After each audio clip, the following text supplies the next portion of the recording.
As someone who is already using the Galaxy Z Fold 4 since its launch last year, I did a video talking about my long-term experience using this phone, so you can watch it at the top right corner there, and I was looking forward to the new Galaxy Z Fold 5. However, it doesn't seem like that much has changed, right? The biggest change is obviously gonna be the hinge, but is that enough to entice fans to upgrade? Well, I found out that there are a few more upgrades that Samsung didn't even talk about, so I just want to address them in today's in-depth technical review of the Galaxy Z Fold 5. So let's begin. So let's talk about the biggest upgrade first, the hinge. Closing the gap is something that I want Samsung to do last year, and they did it for the Fold 5 instead. I also said that there is no gap when it is closed, but actually there is a very tiny gap if you look at it at just the right angle, and I would say that is actually a safety measure to ensure any debris or lint that is stuck in between will not get squished and potentially damage the screen. Either way, I don't have to wipe the dust off the unfolded display every time I want to use it, so that is actually a huge upgrade for me. Of course, Samsung still manages to retain the IPX8 rating for this new hinge, and that is just amazing. Now for the displays, I'll talk about the unfolded display first. It has the same size, resolution and refresh rate as before, but the maximum brightness here has been upgraded. We did a total of 2 tests, one for the left half and then another one for the right half.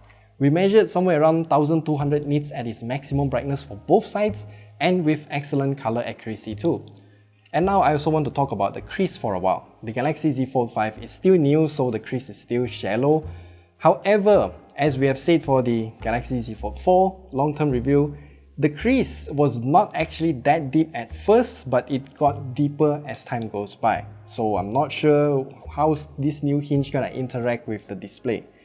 Now for the cover display, it still retains the same size and shape as before, which I actually prefer because it will affect the unfolded display, and this cover display still retains the same resolution and refresh rate as before as well.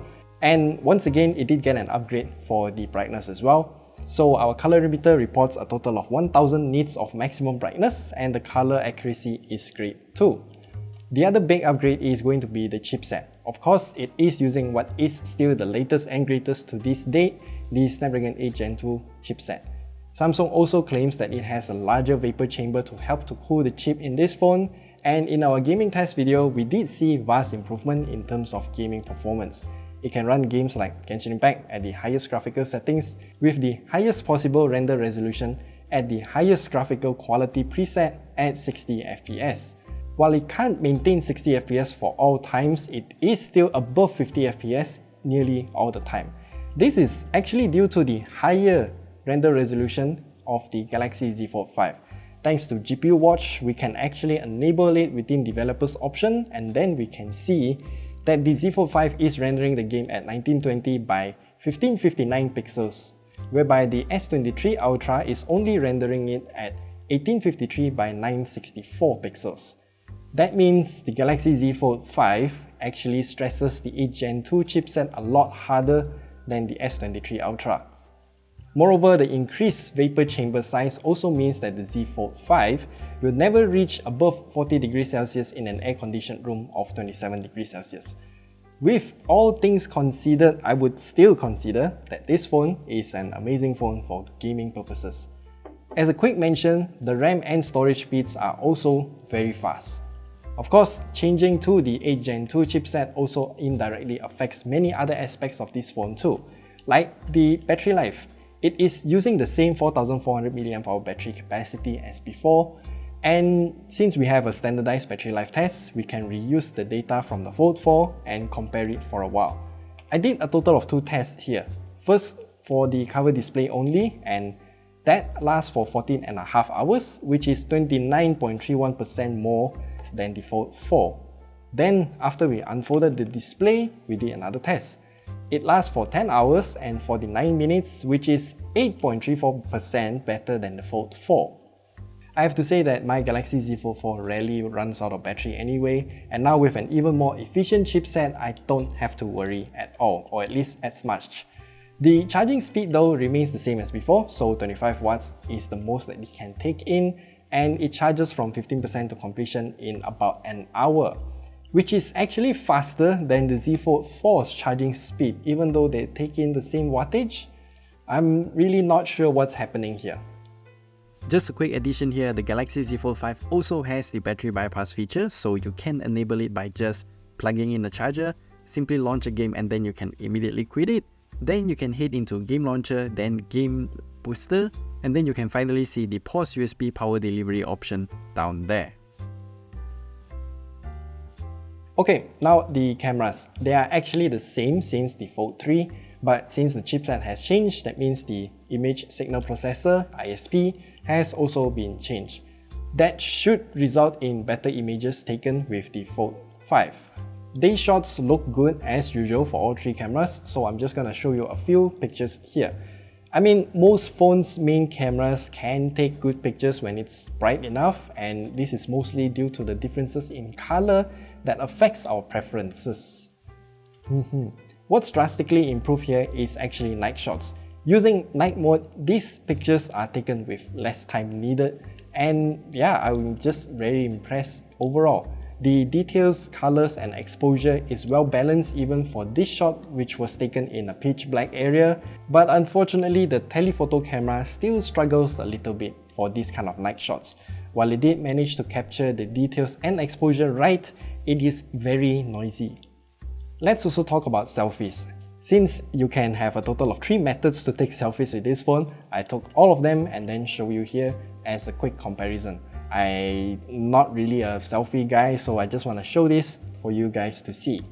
We can also capture 4K 60fps videos just like before, and the stabilization for this is actually better than the Flip 5, and I don't think the Fold 5 actually has any upgrades in terms of its OIS angles, but it is exactly what that we have seen. It's much more stable. Even night shots are stabilized better than the Flip 5 as well. I would consider this to be, well, kind of actually good for night videos. We will also have another video where we compare the Fold 5 with the Fold 4, so yeah, do subscribe so you can watch that video when it comes out. In terms of software, it did get an upgrade as well, albeit a tiny one. It is running the One UI 5.1.1, and it comes with 2 new additions that I think matters a lot. The first one is the ability to put a total of 4 recent apps down in the taskbar, and the second feature is the addition of the new Flex panel mode that shows you multimedia controls and whatnot. You can tap on the shortcuts on the left side to change what is actually in use, so I think that's pretty handy. Of course, the Galaxy Z Fold5 also has a USB 3 port at the bottom, and that also supports Samsung DeX, and yeah, these kind of features are also present in the previous generations too. The overall design of the Fold 5 is also the same as the Fold 4, so there's really nothing much to talk about it here. I do want to highlight that because of the new hinge though, left-handed users like me will actually get an improved experience because there's just less thickness around my palm area. And finally, do I think that the Galaxy Z Fold5 is worth the price?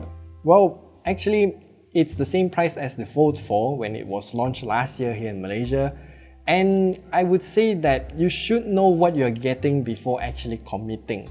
I have seen a lot of people post in the Z Fold group on Facebook that they are just arguing whether or not the Fold 5 is a great upgrade or not. In summary, there are only 2 camps of opinion. The first camp says that it's not worth the upgrade because the only differences are the chipset and also the hinge, which we have proven in this video that there are actually a lot more things that are different. And the other camp says that both chipset and the hinge improvements are already worth the upgrade.